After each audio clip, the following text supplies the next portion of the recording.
Hello everyone. This is the 29th part of the story, Pērcy Jackson, the God of Magic. Chapter 141.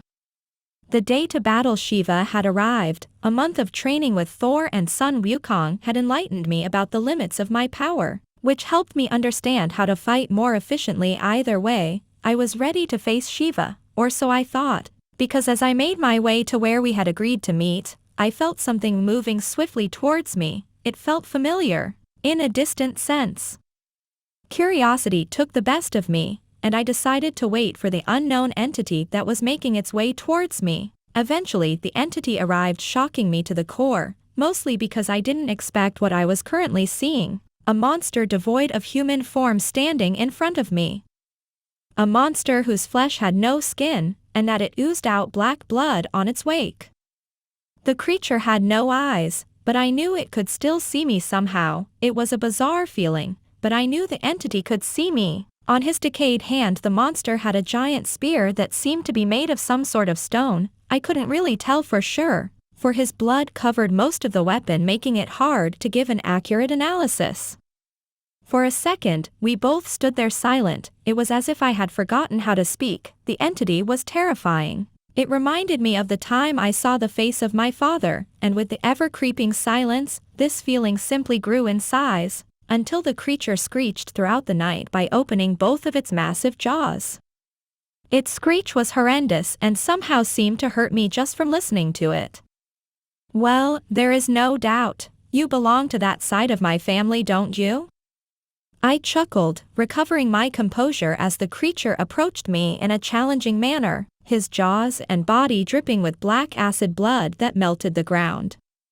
Black blood like mine, however mine didn't melt the earth like acid, I had to admit, for the first time since my ass was dropped in here.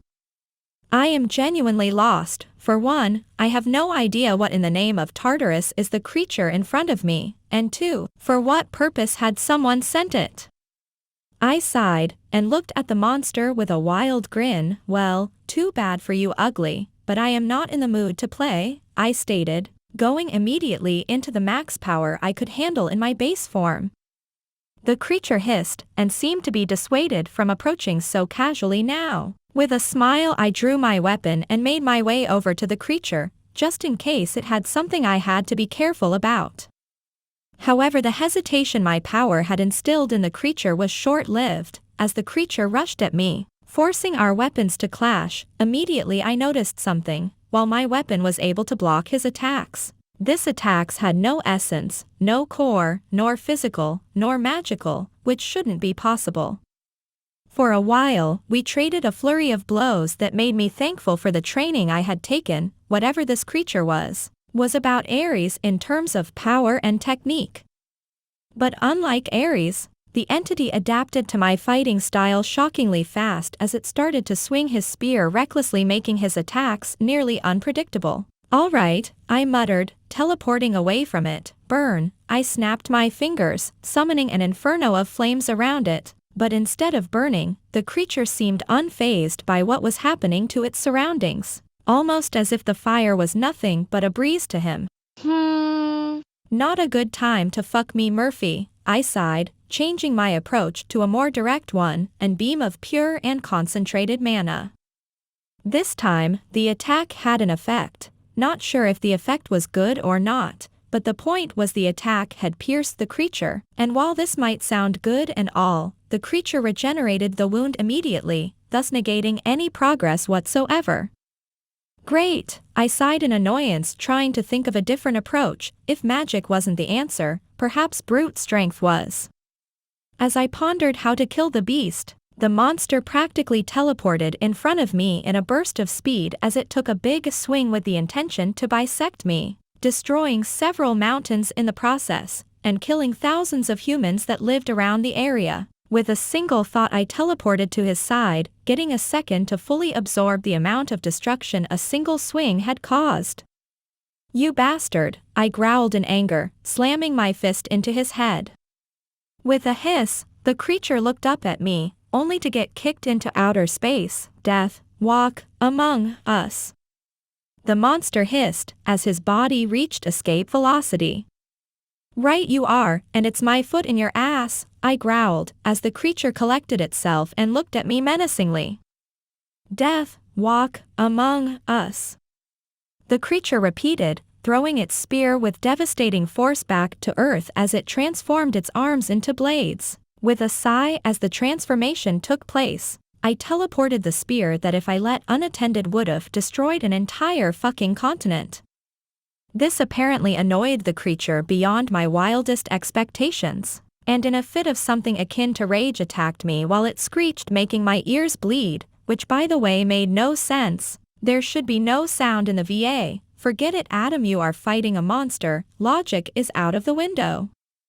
Death walks among us. The creature repeated every 3 seconds on the clock as his attacks grew heavier and heavier, pushing me back more and more. Aren't you a eloquent talker? In a fit of creativity, I decided to mold my weapon into a new shape, a sword. In theory, this idea was very possible, because my weapon was a part of me, ergo it should obey my commands. Of course, this was an idea based of nothing, because I had never needed to change its shape before, but, considering none of the attacks I was intercepting had anything to absorb, the shape my weapon currently had was useless. It worked, neat, I grinned, cutting the arms of the creature, who once again regenerated immediately. Well, this is going to be a long night, isn't it? At that I took a deep breath, because one way or another, this creature would die. Chapter 142. Odin Point of View. Like every Tuesday, I was having a party in my hall. Everyone was drinking and dancing, and of course, fighting. I smiled at the sight and looked up to the sky. Nights like this made my life worth it. A night of family forged by bonds, sharing a meal together. Do you think Adam will win? Thor asked me, mouth full, while taking a big bite out of his roasted ham that Hestia had prepared for him and everyone. I was about to answer, but the entire party went silent at the sound of a terrifying screech. Someone had breached my realm. I instantly jumped out of my throne, summoning my spear, and made my way where I had heard the sound, to see what it was. Whoever entered Valhalla must be looking for death itself, Thor barked, hammer in hand. Don't lower your guard, whatever it is. I can't see with my powers, I stated as I looked beside me to see Thor, Tyr and Frigg ready for battle, along with some other Asgardians. This feels dark. Hestia spoke in a calm voice as she approached us. Take Hestia and the kids to the vault, it is the safest place in all Asgard, I ordered my son Tyr as I turned to address my subjects. Everyone grab your weapons and fight to the end, I told them. Taking a deep breath, Thor, Frigg and I made our way out to where the sound was coming from, and in shock we saw the most terrifying sight we had seen in eons. Demonic entities of the outer eating our warriors, outer beings. This can't be, the gate has not opened yet, I muttered, as Thor jumped at the creature, blasting it out of the castle with a single attack. But the creature was not alone. From the shadows more of his peers came to view, by the looks of it, hundreds, each and every single one of them with the power to face a god. Father! Heimdall shouted, cutting one of the creatures in two as he landed beside me. All the realms are under attack. The 9 worlds? I asked in shock, and Heimdall shook its head. All the realms, every single pantheon is being swarmed by the creatures. All the realms, meaning every living god, was the target of this attack, which also meant Adam's father was not to blame. I refuse to hide while you fight. That voice, Hestia. I don't like violence, but I won't let you all fight alone. She added with resolve. Adam will kill me. I cursed with a chuckle as I felt the pressure from one of the creatures roar. The roar was so powerful many covered their ears in shock. Hestia helped the kids evacuate to the vault, and then come back, I ordered. On it, Hestia nodded, teleporting out of the area. He's going to get himself killed. I heard Heimdall curse under his breath, and with a look of puzzlement from everyone present he elaborated, Adam is currently fighting at least a dozen of these creatures as we speak.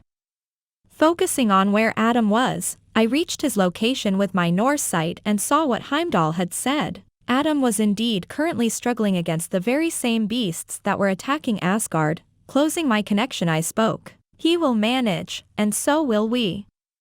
Zeus' point of view.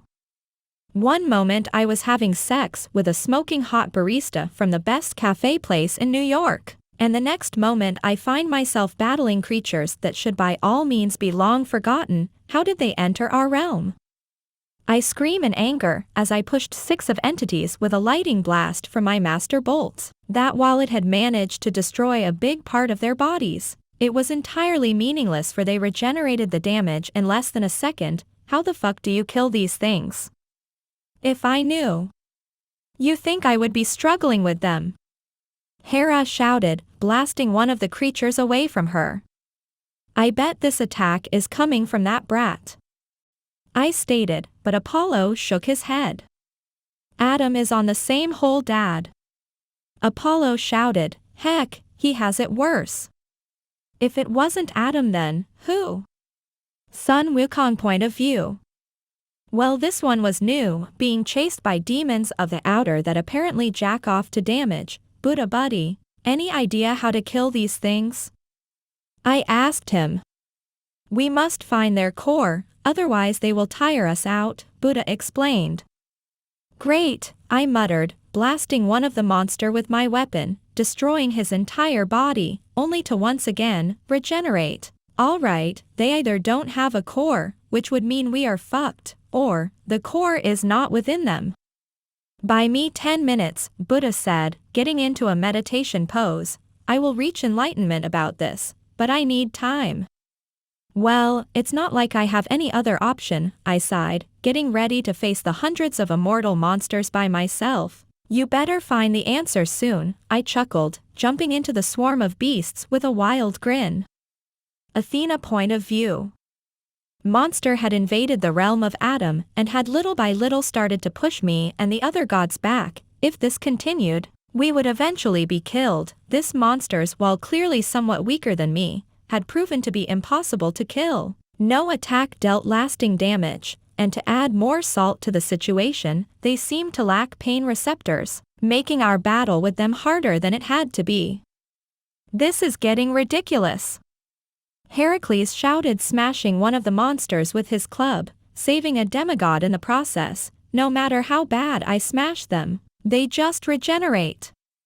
All beings have a weakness, for them it is clearly not their body, otherwise we would have won this invasion a long time ago. I stated, as I tried their weakness, there had to be something I was missing. Well, you better find the weakness soon, sister, or we will die. Heracles shouted. Chapter 143. Unknown point of view. Long forgotten, discarded from what it was my purpose, everything I was mean to be, came to an end the moment Adam was born. His very existence brought forth upon me the end of my purpose, his birth. His coming stole the very thing that gave my existence a purpose, and now I would steal everything from him, his friends, his world, his enemies. It would be all mine to destroy. For thousands of years, I gathered power from the outer cosmos, energy to enact my plan, creating an army of unstoppable monsters capable of eliminating gods and mortals with ease. My new reason to exist would take time to fully accomplish, but time was all I had, and time I would invest. Adam and everything he had ever loved, hated, ignored, and more would soon come to an end, and Father would see the error of his ways, replacing me. Adam point of view. Killing the monsters that had all of the sudden attacked me on my way to battle Shiva took.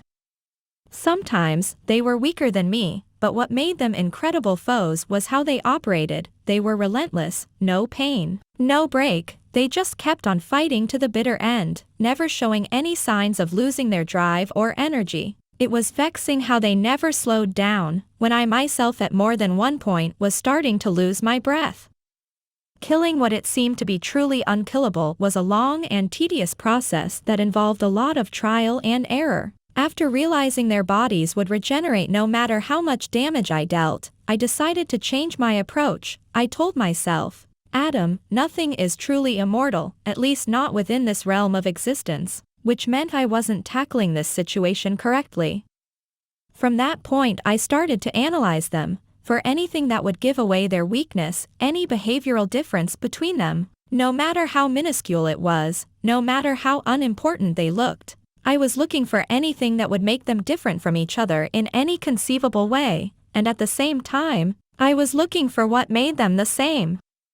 So as I fought and evaded their relentless assault, I focused on every detail I could possibly perceive in the heat on battle. For one, they all smell like death, but not like a corpse, more like something devoid of life. Also, they all had spears at one point, but for reason I don't understand they threw them away during the battle. This was the point I decided to bet on a wild guess. What if their weakness was something so obvious anyone would ignore it, something so blatantly stupid? That was, in the end, brilliant.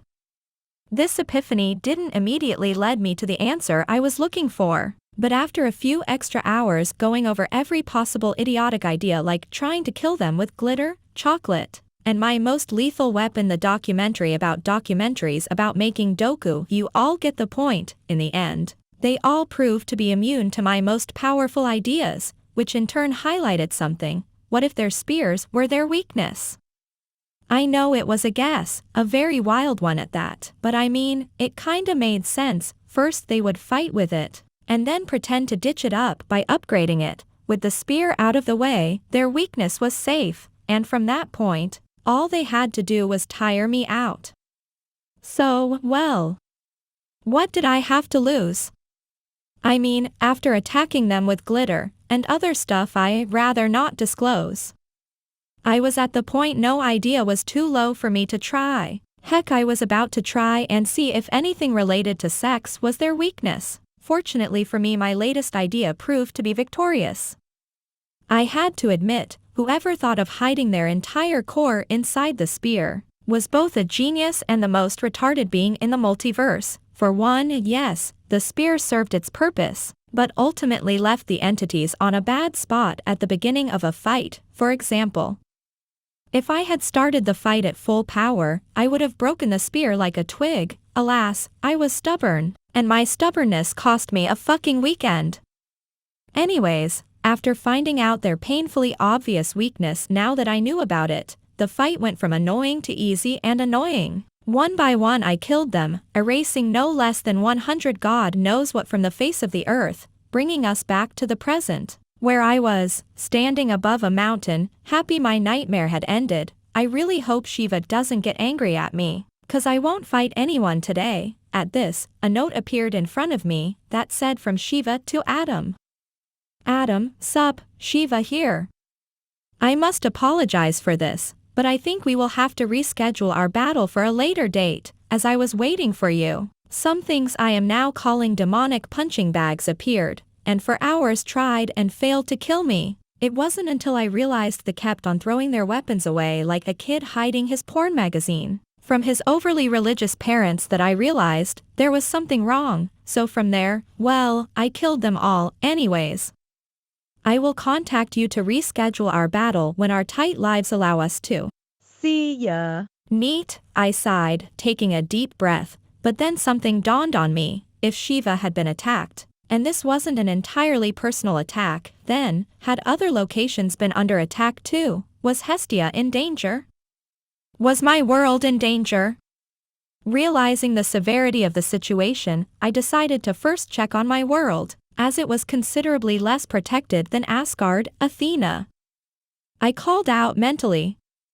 Fear not, we are mostly okay. Sun Wukong arrived and with his clones overwhelmed the invasion. Athena replied almost immediately, we suffered some losses from the attack before the Monkey King arrived. But nothing time won't fix. It was left unsaid, no mortal died. Good, the kids were safe. Now, Hestia. Before I could finish that train of thought, I felt the Bifrost open, followed by the landing of Thor, a few meters away from me. Brother. Thor shouted, his armor and weapons covered in blood, you're okay. He sighed, relieved. Is Hestia okay? I asked, the words feeling like deep cuts in my mouth. just imagining her under the stress I had suffered. That she is, she battled like a true Valkyrie, keeping the kids safe from any harm. Thor nodded. Oh, thank. Wait. What? Hestia fought? Oh. Yeah. She did say there was a chance you would have this reaction. I will wait for you to recover from the shock of hearing the news of Hestia, the slayer of demons. I chuckled, feeling both happy and angry with the situation. For one, she was okay, and that was all it mattered. But on the other hand, I had failed to protect her once again, forcing her to do something she hates with all her might, fighting. Chapter 144. After reuniting with Hestia, I decided to investigate what had brought me to this mess. This invasion was a problem too big to ignore. I had to find the being responsible for this. So after delegating a bunch of tasks to Athena and other gods, I focused my entire attention on my search for an answer. This eventually led my magic sense to somewhere, a place that emanated a very distinct yet familiar energy. An energy that resembled the energy the ones that had attacked me emanated. It was weak and barely noticeable, but like a moth to a flame, I teleported there. Finding that in this unknown location there was an abandoned house with a simple wooden door that guarded the entrance. Taking a deep breath, I opened the door, carefully taking a peek into the house. At a first glance, the interior looked dusty and unattended, with a few items scattered around the floor. Nothing valuable, just day-to-day things. Here goes nothing, I muttered, walking into the house full with trepidation with my weapon ready in case something happened. As I walked through the living, I eyed the kitchen and the hallway, taking turns between each, nothing but short intervals. Thanks to this, I knew the kitchen was empty, which means my path had yet to find an end. So I kept on walking towards the hallway that connected to the rooms in the house that was just past the living room and the kitchen, all while taking a good look around the area. Once I reached the hallway, I turned around and noticed that at the end of the hallway there was an odd collection of artifacts and human bones laying on the floor. Immediately I scanned the items with my magic and noticed some of the bones dated to hundreds of years before the medieval age. Things were getting weird, and I had a feeling this was just the beginning. At the end of the hallway, above the human bones and artifacts, there was a ladder that led to the attic, and before I knew it I was climbing the ladder to the attic, where the magical presence I had faintly felt vibrated with life. The attic of the house was impressively more dusty than the house, which was saying something. The place was filled with lethal amounts of dust for those of weak lungs and dismembered hum. Oh fuck, I muttered in disgust as I eyed the still warm-looking, barely getting cold human parts that were tightly draped in ragged pieces of cloth that were dripping blood all around, making a small puddle of crimson. Taking a deep breath, I shook my head as I decided to focus on what was important, finding the one responsible behind the attack and whatever had happened here. Using my magic sense, I searched around a spacious attic, finding a footprint a few arms away, quite literally. The footprint felt strange though. For one, it was abnormally large for any human being, and two, it reminded of someone. It reminded me of Nyarlathotep. At that thought crossed my mind, an involuntary shiver ran down my spine. Was my so-called father behind this? No, it felt similar, but it wasn't the same. One thing was for sure though, whoever had left this footprint was related to Nyarlathotep. But who amongst the monstrosities in the outer could possibly want me dead? And more importantly, who amongst them had the power to launch such an attack? To most of them I was nothing, and to the one I mattered in a bizarre way. I was worth more alive. Fuck it, let's keep going, I breathed out as I peered around nervously, noticing the more I walked the bigger the attic seemed, as if it was growing and expanding as I walked around, with each step adding a point to the danger level. So here some of those creatures were made, I muttered as the unmoving corpse of a outer demon, as I called the bastards that attacked me earlier, distracted me from my musings, until the sound of something wet followed by the sound of the wood cracking caught my attention. It kinda sounded like an octopus or something like that walking around. Am I glad I'm not a girl right now? I chuckled, realizing how creepy things were getting. Heck, I was edging on hentai girl territory.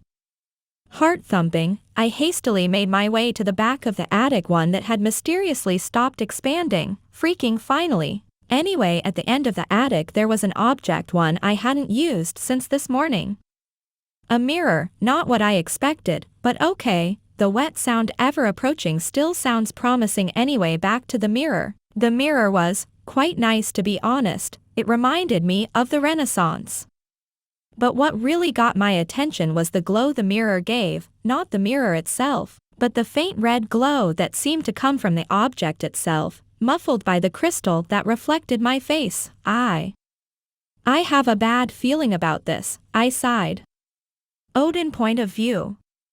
Many had died during the battle we had won, and yet I had a feeling this was but the beginning of a nightmarish chain of attacks. Regardless of that, I was certain things from this point would only get more difficult. After the storm of chaos the battle for Asgard had brought upon the world, declaring the beginning of a new and dark era, I decided to focus my efforts and intellect on finding who amongst the outer beings had targeted my home. It made no sense. We must prepare, we can't let them enter Asgard again, Frigg muttered, kissing me on the cheek. Yes, I nodded absently. With the help of Adam, I was going to fix what it had been broken. We lost some minor gods, Frigg added, and there is a chance they won't ever regenerate. I know, I nodded, for I knew that death at the hands of those beings was depending on where they hit you, lethal to even a god. Chapter 145. I continued to check the attic of the abandoned house for a while, until a malevolent presence made an entrance, blasting me out of the house with a powerful attack of an energy I had never encountered before. Fuck, I muttered as I stood up. The attack had hurt, not a lot, but it had. Caught you. A voice thundered inside my skull, seemingly coming from everywhere around me. In front of me stood a monstrosity like I've never seen before, with tentacles for hands and arms. The beast stood tall and grabbed me. Brother. Oh well, that explains the resemblance to Nyarlathotep. Well, this is a way to bond, one guess, I snorted, breaking of my bindings with my magic to blasting him through the house like he had done with me. Look, while I love the initiative you have to bond with me, I have no interest in you or the thing you probably call father. Little god, the demonic monstrosity chuckled in amusement. You have no idea how much suffering I have in store for you. Great, another enemy for my ever-growing list. I will assume it has something to do with daddy issues. I grinned, noticing I had struck a chord. Not that it was hard. Most enemies in my life either had daddy problems or were the fathers that gave the daddy problems. Too bad. I smiled as I analyzed the beast, noticing he was considerably bigger than me. His size was at least twice my height, and that his power was heavily limited, making whatever it was in front of me nothing but a cheap illusion. You took everything from me, the entity spoke, his tone rising as his anger broke his calm facade. My destiny, my purpose, and now I will take everything from you. Well, that settles it. He was the one behind the attack. I see, I chuckled, looking down ponderously. I will kill you. You know, you hurt a lot of people I care about, and I will make you pay, I added with a calm tone, so, just wait, and I'll be coming for you. Foolish, no one can stop me, for I am the gate of Nyar. Tired of his ranting, I closed the tether that kept his avatar around, ending the threat he represented for now. I was no fool. I knew one day he would come back, but that day I would be ready. Knock. Point of view. Adam had survived my first attack, one that I had no hopes of winning. I knew I was going to lose. This was but a test run, to see how my creations would fare against the gods of that realm. I lost a few thousand, but that was but an insignificant amount, for I had millions, legions of demons I had created to bring forth the end of all in creation. Like it had been foretold in the writings of the cosmos, the son of Nyarlathotep would end the known universe, bringing death to anything and anyone on its wake. I was the son of Nyarlathotep, and I would destroy everything to show my father how wrong he was to cast me aside. Like a broken toy, how wrong was he to think Adam was superior to me in any way. soon they would all see, soon. Fun little thing you did down there, that voice, Lilith. Lilith, I have no time to waste, so begone, I already fucked you 100 years ago. Like you wanted, you birthed a monster from my seed, now leave me alone, I growled, glaring at my sister, whose only purpose in life was to create monsters and feast on the cum of men.